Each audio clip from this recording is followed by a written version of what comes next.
My name is Elena Sophia Kozak. I go by Sophia. My pronouns are she, hers, and ella. I am Cuban and Czech American, and I am calling in from the Chumash and Tongva lands in Los Angeles, California. I am a career counselor working with dancers at the Actors Fund. I work with dancers throughout the Western region, including Texas, and I run our career transition for dancers program here in our LA office at the fund. So I'm really happy to be here. I'll pass it over to my colleague Mario to introduce themselves. Hi everyone, good morning. Before I introduce myself, I want to invite anybody that feels comfortable to turn on your cameras just so that we can see who we're introducing ourselves to and speaking with. So thank you, Sophia. Thank you, Molly. Marius Pinosa is my name. I use pronouns they, them, theirs. And I am currently calling in from the Kumeyaay territory, which is the ancestral and unceded land of the Kumeyaay people. It is currently known as San Diego, Tijuana, which is the land of my birth, and Mexicali, San Diego. And I am the social worker for the Dancers Resource in the Eastern region. And I also run a support group for dancers that is national. So I do get a chance to work with dancers and choreographers all over the country. A little bit about myself. I'm a Mexican queer immigrant from Mexico. And I'm really excited to be here in dialogue with you all. And there's so much more about me that I could share, but I also don't want to take up too much time with that. If questions come up, or you have any inquiries about like us, who we are as humans and people, please feel free to ask them.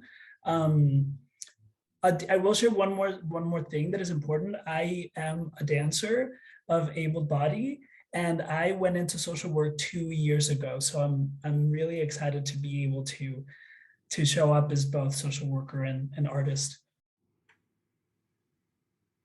Thanks, Mario.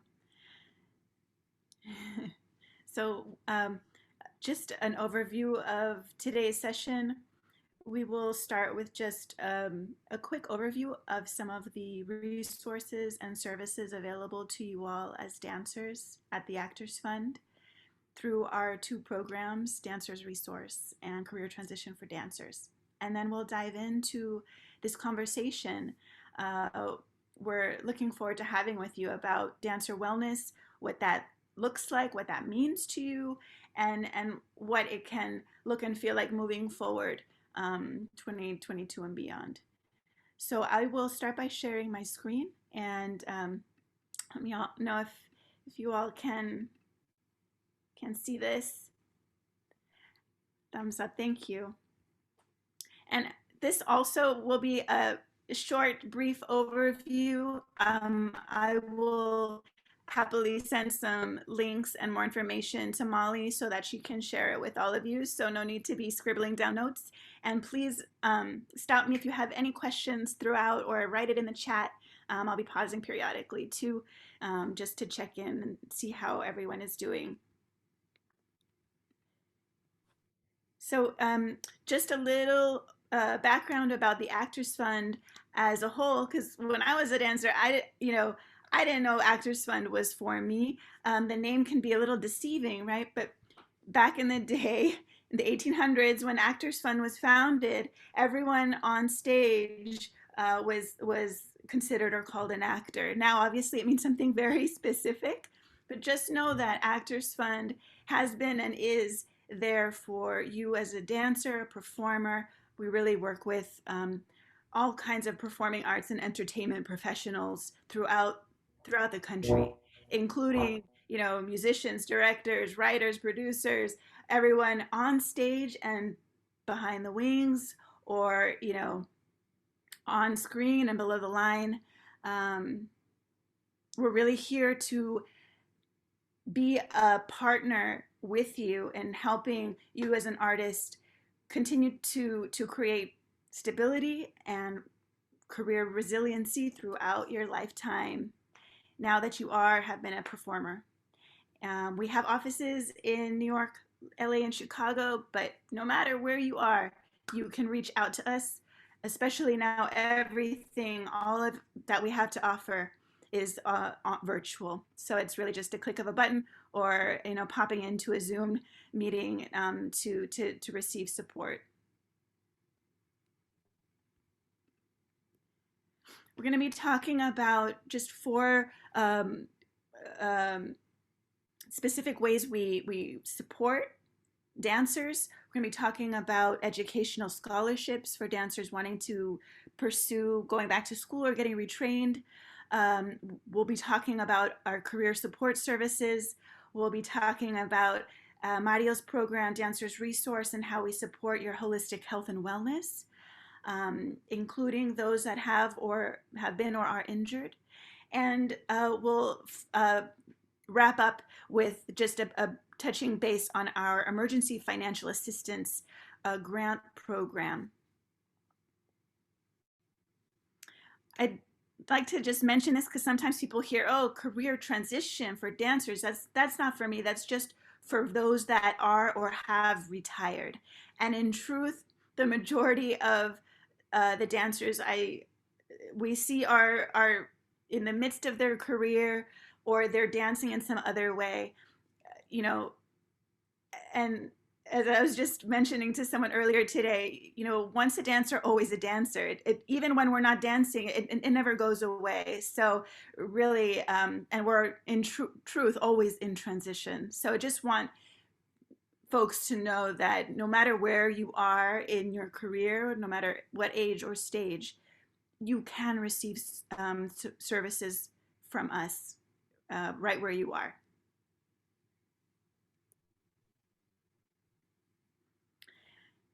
So career services include one-on-one career counseling.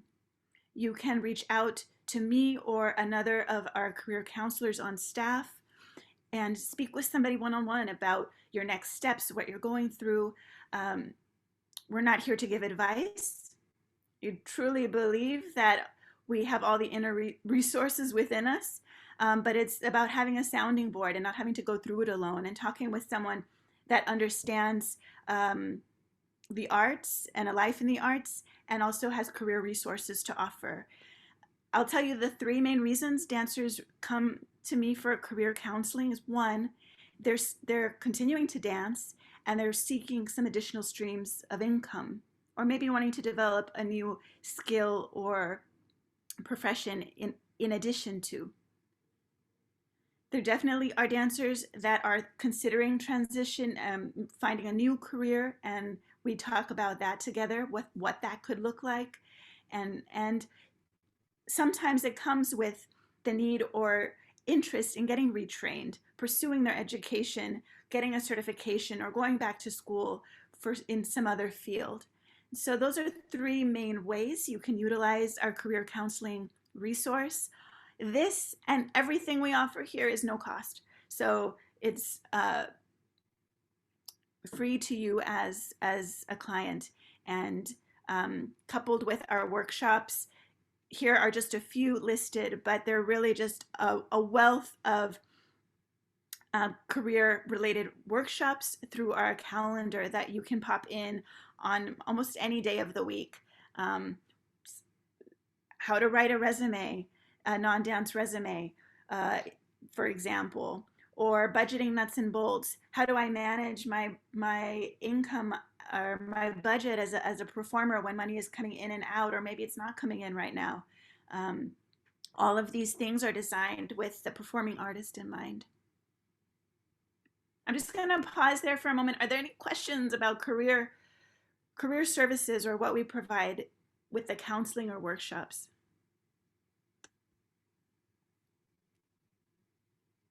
Okay. Again, feel free to pop things in the chat.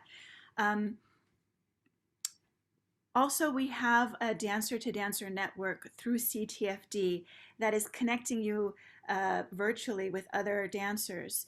And one way we do this is by facilitating one-on-one informational interviews with you and a dancer who may be currently working in a field of interest, of your interest. So, for example, if somebody is curious about the field of social work and wants to learn more about what that could look like and would like to talk with somebody who has been or is a dancer and now also doing social work, we could connect you with a dancer who could speak with you about their own experience.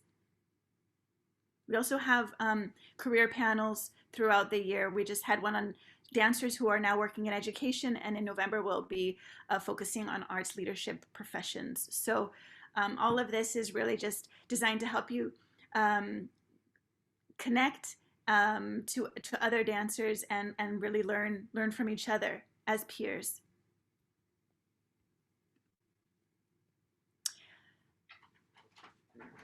Next, we'll be talking about our scholarships. So some of you may have be familiar with Ctfd scholarship program, but just quickly as an overview, we provide 3 scholarships to you as a dancer, one for certification programs, one for undergraduate or college degrees, and one for graduate or advanced programs, advanced degree programs. You can receive all 3 over the course of your career. We just ask that you apply to one at a time. The eligibility for our scholarships specifically is that you've danced for 5 or more years professionally, and that you've earned over the course of your career $40,000 or more. If you have any questions about this, we can talk one-on-one, and or feel free to pop any questions in the chat. But I'll just briefly let you know that our ways you can use these, for example, our certification programs provide up to $1,000 for any kind of certification under the sun. A lot of dancers use this for yoga teacher training or Pilates teacher training, and something that they do while they continue to dance. But it really can be anything that you can generate income and doing in addition to or after your dance career. And then for our 2 other scholarships, we provide up to $2,000 for anybody wanting to go back and get a college degree. We also have a graduate program scholarships. Currently, we offer 2 that can provide between $2,000 and $10,000 for anyone going to get a graduate degree, a PhD, or any other kind of advanced degree. We have deadlines throughout the year. Our next deadline is actually coming up next week, October 15th. It usually takes about 4 to 6 weeks to process these scholarships, and you receive the money and then deposit it on your behalf with your school, the school of your choice. I can go into more detail with anyone who would love to reach out and book an appointment with me, and make sure you have my email after. Any general questions right now? Okay. So we're going to move into our health and wellness resources for dancers. And I was wondering, Mario, would you like to talk a little bit about Dancers Resource and the support group? Yeah, absolutely. Thank you.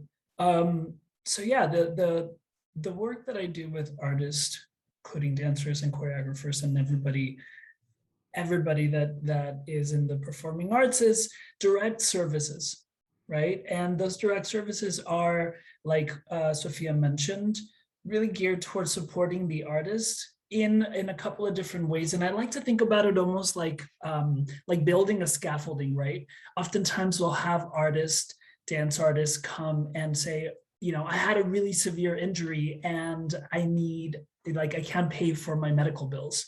I'm starting to get these really outrageous medical bills, or maybe they come before and they just had the injury and they're like, I don't know what I'm going to do. I'm not going to be able to dance, right? And so the most immediate thing is like finances. How am I going to stay solvent? How am I going to be able to pay my rent? What am I going to do if I can't afford, or I don't have health insurance, right? And so that's where I sort of come in and sort of start to build a scaffolding around that need, right? So if a dancer is going to need surgery, for example, or is going to need to see a doctor to figure out what happened to my knee that I can't dance, right? So that's where the case management sort of comes in. I meet with a dancer, I meet with an artist, and we talk about, well, do you have health insurance? First of all, the answer is no. We have a health insurance resource center at the Actors Fund with people that can help you sign up for the health insurance that is feasible for your medical needs, and also that is within your budget. Right. And that is a really complex network that even I don't understand. That's why we have sort of professionals that understand that and that can help folks navigate that. They're called navigators, I just learned, which is a great name. And so then the scaffolding begins to build from there, right? Once we figure out what the medical need is going to be, then we figure out, well, how are we going to pay for it, right? So then we assess for eligibility for financial assistance, which we can talk about at another time. And then once we figure out, okay, so you have a doctor, you know where you're going to get your surgery, you have health insurance, we're going to apply for financial assistance. Now what do we do? And that's where it's sort of like the well-being of the artist comes into play, right? Because navigating the systems can be really difficult. So then we get into the socio-emotional part of it. How is that affecting me as a person? How is that affecting my relationship to my community, my relationship to my employer, right? All of those really challenging things we address one-on-one in counseling, right? The social workers at the Actors Fund, we're all licensed in our own state. So we provide supportive counseling for folks that are either struggling with some of those things that I mentioned, or maybe just having a hard time in general.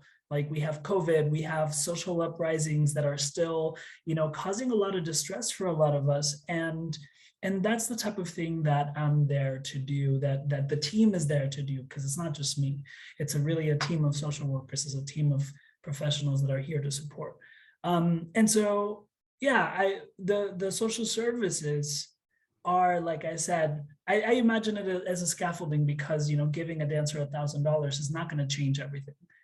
Right. So we have to figure out what is it that the person needs. And those needs are very specific to the artist. So that's something that I can say, if we don't have the resources in-house, we'll refer them out. We'll help the person find them. And I'm happy to talk to anybody that has questions about this. I mean, we could literally talk about the services at the Actors Fund for 3 days. It would be like, okay. I will say one more thing. So the Dancers Resource is one program at the Actors Fund, and we have other social service programs that are very much like it, that are very specific to other populations. For example, we have social services for folks that are 65 and over, right? Because the needs of a person that is 65 years or over are much different than a person that is just starting their career at 25 or 22, I don't know. Right. We also have a social service program that works specifically for women's health, in women's health. So anybody who identifies as a woman and has needs of that sort, we have resources for them. We have a disability program that works specifically with folks in disability, helping them navigate workers' comp, helping them navigate short-term disability, apply for short-term disability. We also have a program for addiction and recovery, and a program for folks that live with HIV/AIDS. So again, it's a lot of information that I don't want to overwhelm anyone and everyone with. So there's a lot to talk about in terms of the direct services. And if this is something that, that you or somebody else that needs, always feel free to reach out, because the Actors Fund does have a lot of different types of support. Thanks, Mario. Mm-hmm. And like Mario said, you can reach out and email each of us individually and set up a one-on-one. And or we have a support group just for dancers. And so if that's something of interest, in being in community and receiving support that way with your peers and us together. That's an option as well. Lastly, I'll just wrap up by sharing this with you. We have an emergency financial assistance program. Right now, our COVID relief fund has given out literally millions of dollars to artists in need just in the last year or two. But this resource is available to you at any time over the course of your career and lifetime. You can apply for a grant. Usually, it depends, but it could be around $1,000 to help cover the cost of your rent, mortgage, or another basic living expense.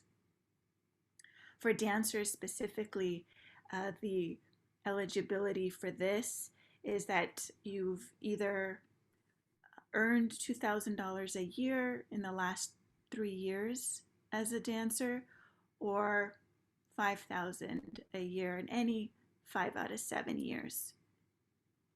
Right now, to demonstrate financial need, we're really just looking at that somebody has less than really $15,000 in their bank at the time that they apply. It's a very short form, and it gets processed within 2 to 3 weeks.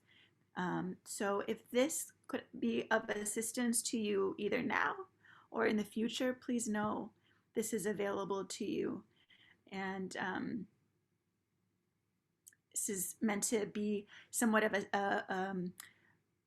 a little bit of a safety net to catch us in those moments when there's a gap in work or loss of a job, an injury, or hey, a pandemic.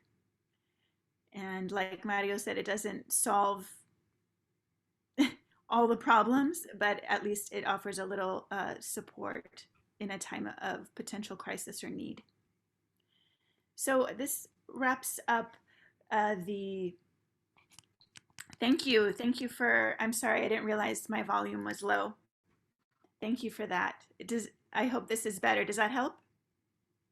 Okay, thanks. Any questions about our resources or services before we wrap up this section? I'll stop sharing my screen here so we can see you all. Is this financial assistance available more than one time? Is a great question. Thank you, Rivka. It is. So you could apply and receive it more than once. I believe right now the grace period in between grants is 45 days. So you would just need to wait 45 days from receipt of the first one to reapply for a second COVID relief grant. Ray's question, can you apply to the financial assistance and the Ctfd scholarship at the same time? Another great question. And yes, absolutely you can. You can definitely apply and receive both at the same time. Any other questions? Yes, I had a question. Yes. My question is about the first slide that had a requirement for income you've received as a dancer. I couldn't remember what the number was that it said. So in general, our services, there's no income requirement to receive career counseling or attend our workshops or anything like that. There's only an income eligibility requirement to receive the scholarship and for the financial assistance. So for the scholarships, the income requirement is $40,000 or more over the course of 5 years as a dancer or more. So in total. Okay, great. Thank you so much. That was my question. Okay. Great question. Thanks for asking. Does teaching in a dance studio meet the professional requirement? So this is such a great question because, as we all know, teaching is a big part of many of our careers as dancers, as well as choreography potentially. For the scholarships, there is a distinction, and they are looking specifically at dance rehearsal and performance work. So just for the scholarships and the financial assistance, uh, we're looking at income derived from your performance work as a dancer. But Yes, and yes, go ahead. I also want to add to that I know that there's a lot of teachers that get paid for choreography. And if you are a dance teacher that gets paid for choreography and you can document that you've had earnings as a choreographer, there is a way to process an application with those earnings. And this is something that both Sophia and I continue to run into, because we believe that dance teachers are artists, they're dance artists. And we have to navigate, the systems that are there to, in other words, ensure that the recipients of this are dance artists. And so that's one of the ways that I have been able to work with artists that, are choreographers, and maybe they teach 90% of the time, but they choreograph for Nutcracker, and they get paid, $5,000, I don't know, for doing the performance in this. And so if we can document that, if we can have a letter from the studio saying, Rivka got paid $800 for this, and then Rivka did all of these other side jobs, and we can figure it out. So don't let that dissuade you from applying, because we can find ways, and if we can't find ways, there are other resources that we can definitely point you to if financial assistance is not something that you're eligible for.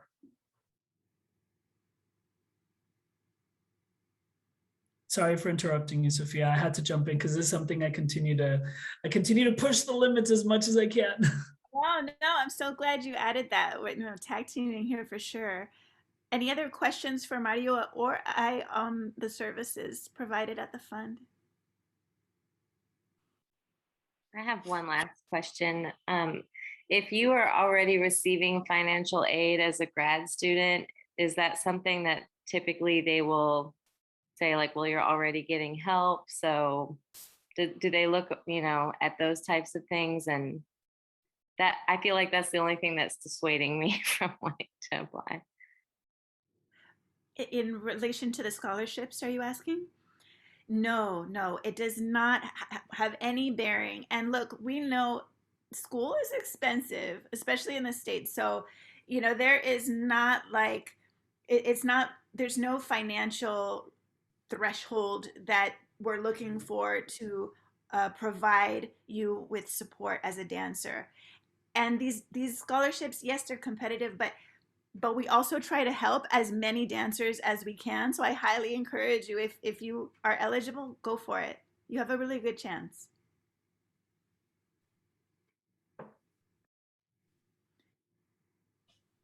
So if there are no further questions, we'll definitely pop our email in the chat so you can follow up with us. Okay. Yeah. Does the financial assistance apply to workshops and education overseas as well? Or does it have to be specifically in the States? For scholarships, well, I can speak for scholarships, and then Mario, I don't know for the financial aid, but our scholarships, you do not have to be, first of all, you do not have to be a US citizen to receive our scholarships. If you are a US citizen, you can be working anywhere in the world, and that certainly would qualify you. That would qualify as, dance work, eligible dance work.